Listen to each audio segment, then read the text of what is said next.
Champions Mojo is part of the CG Sports Network. Welcome to Champions Mojo, a podcast to bring out your inner champion. Your hosts are sisters-in-law Kelly Pallas and Maria Parker.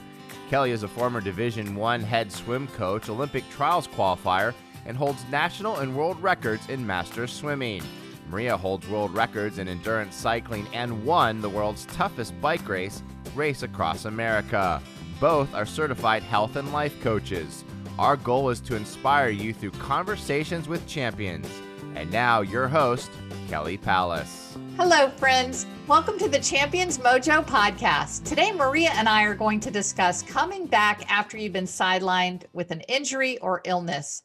We're going to talk about the physical as well as the mental rehabilitation to get you back in the game, maybe even better than before your injury or illness. One of the special tools that we use as health and life coaches is curating information. This is taking a lot of information on a topic, and then we cull through it and find the best, latest, and greatest for you. So, Maria, you ready to dive in? I am. It's great to be here today. And the reason we're doing this is because both of us recently talked with a friend who was really discouraged because she pulled her hamstring and she hadn't been able to compete or even seriously train for a very long time. It got us talking about techniques for feeling better physically as well as mentally. Yes, absolutely, Maria. And we know anyone who really trains seriously will, unfortunately, eventually probably have an injury or maybe an illness. So I know both you and I have been injured or sick, and unfortunately, this can be even more common as we age. Yeah. And interestingly, everything we talk about today would also apply if you had to take a break from training for other reasons, such as taking care of your family or having a family situation. So would you agree with that, Kelly? Absolutely. This is, when you're kind of training every day and then something happens where you are unable to train, it may not be an injury, it may not be an illness, but you do need to calculate and plan for your return. Like I know when my mom had Alzheimer's, and I, basically moved in with my parents for several months and was really taking care of my mom every day. I thought I'd get to the pool and swim, or I thought I would go out for a run, and it just didn't happen as frequently as I thought it would. So there were several weeks, if not months, that I was not able to work out. And so, then when you come back, you're even more likely to get injured because you think you're going to come back. So there are a lot of things that can happen in our lives that hopefully our show today will help you with. How about you, Maria? Do you have a story about being injured or? Yeah, well, of course, I was pregnant 4 times, and though I continued working out during my pregnancies, in the beginning, in the first 3 months, I was too sick. And so I felt like behind the 8 ball, but also I've had a pelvic stress fracture. I tore my ACL. I've had other injuries. So I know about being injured and trying to come back. And I really want to, I think for our purposes of our conversation today, I'd like to break it down into 2 major areas. There's, of course, there's physical rehab. And that's usually you are aware that you have to come back. Sometimes you have a physical therapist, hopefully, or you're following some program. So we'd like to talk about that. And then, of course, we'll get to, I think, probably the meatier information here about the mental and emotional rehabbing. Yeah. I mean, sometimes, it's one thing to just okay, I pulled my hamstring, but then, you know how to rehab your hamstring, but you don't know how to rehab your mind or your sadness that you can't do the things that you normally do. So we are going to talk about, first, we're going to talk about the physical aspects. And one of the things that I found the information, there was a lot of information, but one of my favorite resources that I found was from a book called You Can Heal Yourself. We'll put it in the show notes. It's from 2012, Dr. Julie Silver. She's the assistant professor of physical medicine and rehab at Harvard Medical School. My favorite part, and this really applies to both, but she feels that most people don't heal or do proper rehab coming back from an injury because they don't put it on their calendar. They feel like, oh, I'll work that in. I mean, if you're really injured, you're going to do physical therapy, but we're talking about today, I think we're talking about things that we kind of know how to heal ourselves from, that we might have had before, or that we could find rehab on the internet. So the first most important thing I feel is to set aside special time to rehab and heal. And that's both physical and mental. So we always think, well, I'm going to do my hamstring curls and I'm going to do my icing and maybe I'll do some heat therapy. We all know about RICE, which is the first physical thing that everybody knows, which is rest, ice, compression, and elevation. So that's for a direct physical injury, not an illness, but the old acronym RICE is very important. Again, we can put that in the show notes. But how many times have you ever scheduled in like meditation or even talking with a counselor? If you're really getting down, like we said, our friend that we talked to this past weekend, she was really getting down about her hamstring injury to the point of saying she was very depressed. So Yeah. we need to schedule both times in there. Yeah. I like that. I think your that's a really great point, because one of the first things you think about or talk about when you're injured is that you need to rest, and rest implies, well, you don't have to do anything, but rest is really important, and there's ways you can rest that are better than other ways. But I do want to, I love the idea of putting something on your calendar. I think that's a super duper takeaway point. But I think for me, one of the things that has gotten me into trouble time and time and time again with an injury is that an injury that might have taken 2 to 4 weeks to resolve and heal, I didn't really rest enough. I didn't stay away from the activity that caused it long enough. So it became a 3 to 6 month injury. So I think the important things for us athletes who, we get a little twinge here, a little thing there, take some time off. And so it doesn't turn into a 6 month break. If you feel that twinge, have some rest from your routine. And and we'll talk about ways that you can keep some of your fitness, but inflammation that comes with injury needs the time to do its work, and your body is just going to heal itself if you give it the time. Yes. And, we hear stories all the time about great athletes who were maybe they injured their shoulder and then they really focus on kicking, and they add that to their repertoire of whatever, if they're a swimmer, they're obviously kicking. If they're, a javelin thrower, maybe they're getting their running better. So, right. You can build up another part of your toolkit for being, a top performer. So I think that, it is so fun to come back early. Oh gosh, I was only injured for 2 weeks and I'm going to get right back at it. But that's just, you need time to heal. And we're used to the discomfort that comes with training. That's called good discomfort. Or we talked about that in a recent show, leaning into discomfort. But the kind of discomfort that comes from an injury is not discomfort you should lean into. And, one of the ways I think for those of us who are addicted to a regular aerobic exercise, particularly, it's very difficult to not be doing that. And so one of the ways that you can keep your conditioning and also keep feeling well is to do an alternate exercise. And this sounds obvious, but sometimes we can just forget that there are options available to us.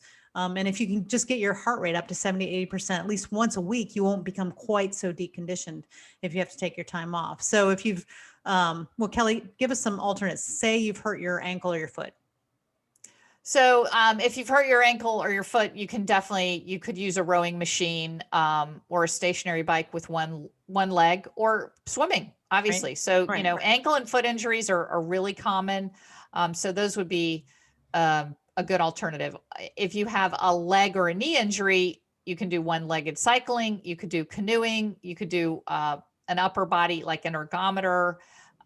You could use a pull buoy while you're swimming, but there are a lot of exercises that you can do when you've hurt your leg or your knee. Maria, how about for shoulder and arms and backs? What are some alternatives? I mean, if your shoulder or arm is hurt, you're going to have to work your legs, which is, walking, stair climbing, hiking, stationary cycling without your arms, elliptical.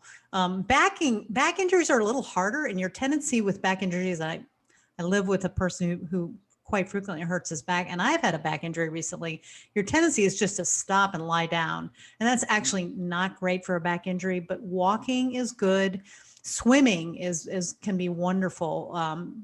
Light, easy swimming that doesn't, of course, exacerbate it. And recumbent cycling is great for your back. You all know, I run a recumbent cycling company, and We frequently have people who have injured their backs and they have not been able to ride a regular bicycle and they're able to ride a recumbent bicycle. So think about that.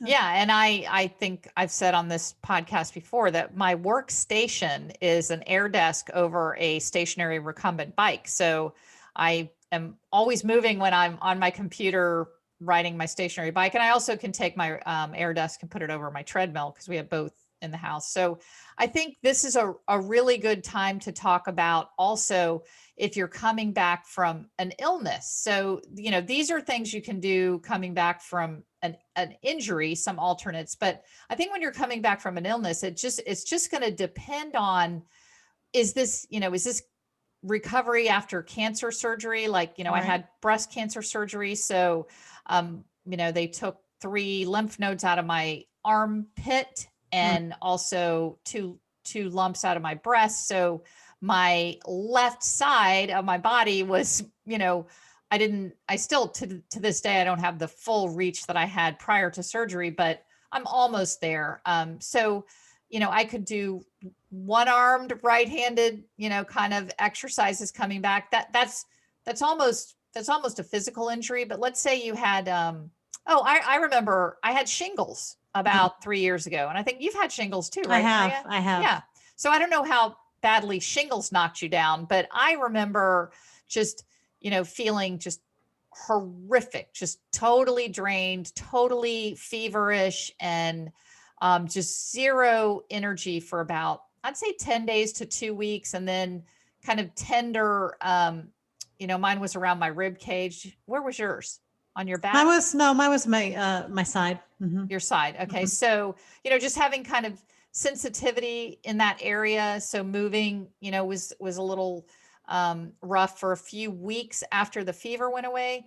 And I think on that, it's just really important to listen to your body. Dr. Silver even says that, just listening to the inner voice. And we talk about that a lot, the gut, the heart, what do you feel like doing? Just be, one of the buzzwords for today, which I love so much, is self-compassion. Yeah. Both, what you say to yourself, what you do with yourself. And, a lot of athletes, especially us hard chargers, it's really hard to think, okay, I'm just going to walk from here to the mailbox today. And Mhm. that was, for me, the first couple of weeks after shingles was, I just felt so exhausted that I would feel good about myself if I just did the smallest little bit of exercise. So I think in recovering from an illness, you have to factor in, what is it? Where was it?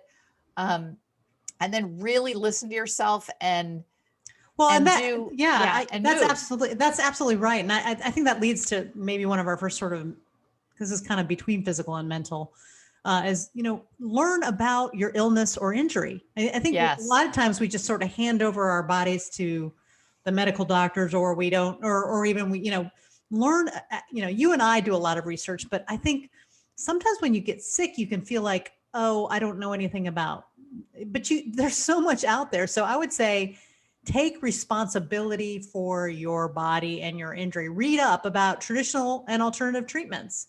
With my I tore my ACL, and my doctor's recommendation was that I just let it, sort of heal naturally and not repair it. He looked at me. I had 4 little kids. He didn't think I was ever going to be much of an athlete. And I thought that, I remember thinking, I think I'll do some research. So of course I got on the internet and I learned all about ACL recovery and all the different kinds of repair and alternative treatments. And I felt much more empowered. Like, okay, this is my body. This is my injury. Same thing with shingles. Same thing with, any illness or injury. If you learn about it, learn what people are doing, scour the internet, talk to people who've had the injury.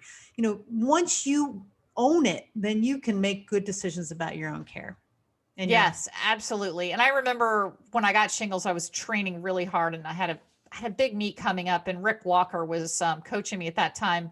Was swimming for the Sarasota Sharks. Usually I swim for the Virginia Masters, but that year I was swimming for Sarasota. And I remember calling Rick Walker, and Rick's, a longtime Masters coach. And I said, Rick, have you ever coached anybody that had shingles? What does this do to my, my training and my tapering? And Rick said, No, I can't think of anyone. And then I remember about 3 weeks, I'm not kidding, after I had shingles, I got a call from somebody who was a swimmer that said, I heard you had shingles, how did you recover from that? So I think, it's really important to just reach out there now with the internet and all the communities that we all live in, from Facebook to, our master swimming communities and different communities. But Maria, right here, I wanted to say that, oh, you can hear my wind chimes in the background, even It's though nice. I It's tied them nice. down. So It's windy here, I it's guess. really windy here in Florida. So I even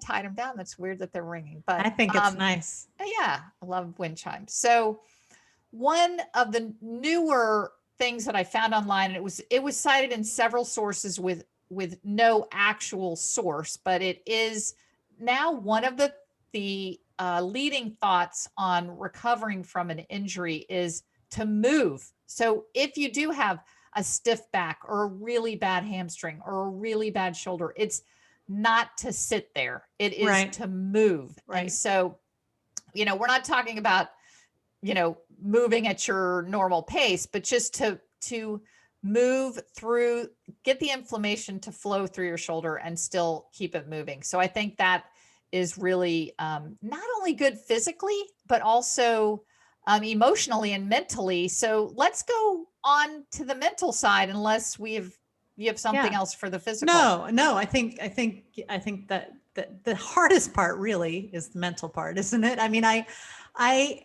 I have gotten so blue. I was getting very into running, and I developed, because of overtraining and not listening to my body, I developed a stress fracture in my pelvis.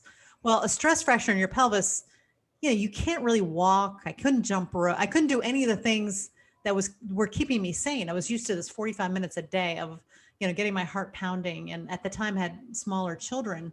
And I was just going crazy. I was feeling so depressed. Well, that's strong. I was feeling so blue. I was having trouble doing anything, or feeling good, or being a good parent, or being a good wife. And finally Jim said, you just got to get out there and do something. So that was the first time I started swimming. I got in the pool. I put a pull buoy between my legs, and I just pulled with my arms. And I did that for an hour. And I got out of the pool that first day, thought, oh, hallelujah, I'm saved. So we do become addicted to the serotonin that we get, especially for aerobic exercise addicts like I am. And so it is important to find something to do, alternate. We talked about alternate exercises, but I think also having an while I'm injured goal. Okay, so while I'm injured and I can't run, I'm going to see if I can learn to do a pull-up, or maybe do 100 pull-ups, or something that gives you a little bit of something to shoot for, because injury and not feeling like you're moving towards something can cause some of that difficult mental challenge. Yes. And I always am listening to the latest and greatest podcast on anxiety and depression. And I just listened to a neuroscientist, and I can put his name in the show notes because I remember the podcast. It was one of Tom Bilyeu's impact theories. And he said that our minds are made to respond either with fight or flight when we have a situation that is causing us anxiety. And the absolute best way to deal with that is to move our bodies. So it's not, so when you're depressed because you have a hamstring injury or because you can't swim, still to find a way to move your body, that actually heals up our bad endorphins or our lack of endorphins in our brain, so that even though that is a physical response to helping your mental side of being injured, I think it's just really important, even if you just go out and move slowly, Right. That's really, really helpful.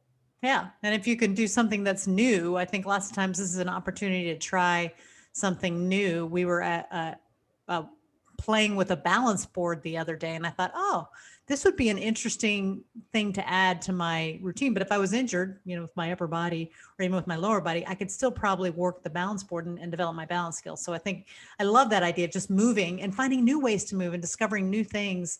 Maybe yoga is maybe you've always thought I'd like to do yoga, but I can't. But I don't have time. For me, it's often like, do I do yoga or do I cycle? And so, Right. but if I'm injured, I could take 6 weeks to learn to do some yoga, and that would be very good for me. So yeah, I love it. I love it. I love it. And also, one of the, mind, we were just talking about that. We had Dr. Rossman on our show recently, and he has all kinds of wonderful guided imagery for pain reduction and for healing. So important to work on self hypnosis or relaxation and mental imagery in terms of healing and pain reduction.